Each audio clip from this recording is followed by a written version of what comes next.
skin depth is useful in calculating the AC resistance.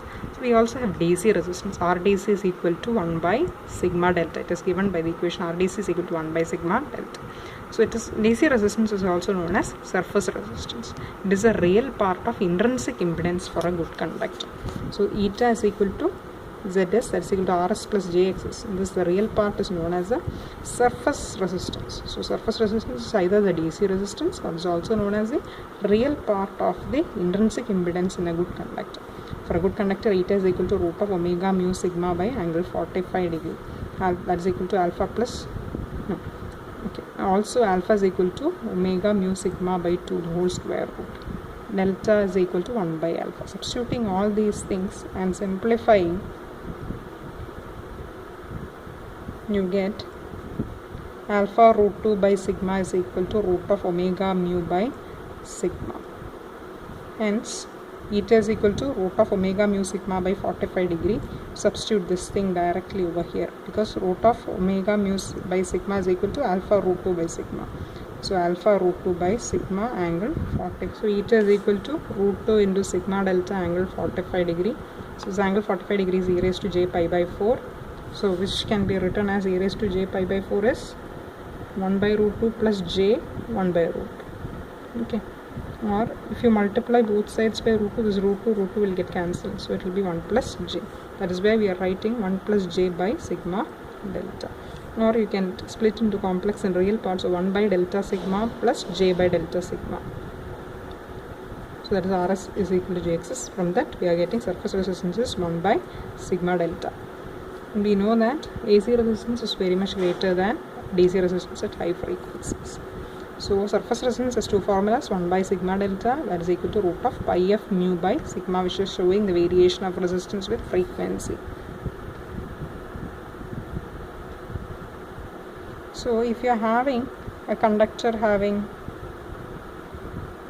a width omega and length L of the resistance, the AC resistance is calculated from the DC resistance as the DC resistance into its length by width. Next is phase velocity and group velocity. For that we have to understand what a wave packet is. So a group of several waves traveling with different velocities and different wavelengths are known as a wave packet. So now phase velocity. Okay. Velocity of the component waves of a wave packet. So in a wave packet there will be several waves. Each of these waves will be having several velocities. Okay, so the velocity of the different component waves of a wave packet is known as the phase velocity of these waves. This velocity is given as Vp is equal to dx by dt or omega by beta. So 2 pi nu, 2 pi f or 2 pi nu by 2 pi by lambda, or it is nu lambda. Now group velocity, what is group velocity? It is a rate of change of angular velocity with respect to phase shift. Group velocity means is a rate of change of angular velocity with respect to phase shift.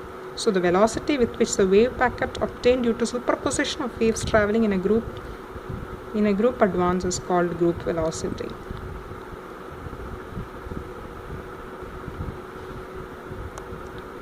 So you can see that in a wave packet you have several waves. Each wave has different frequencies.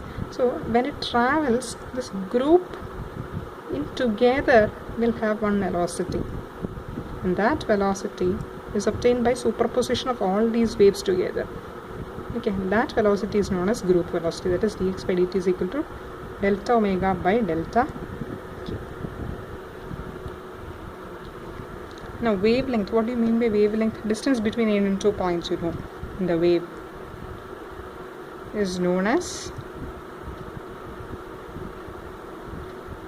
wavelength is distance between any 2 points in a wave which is having a phase shift of 2 pi radians is known as wavelength. Or phase constant is a phase shift per unit length of line, this 2 pi by beta. Okay, phase shift in radians per unit length of line is known as phase constant.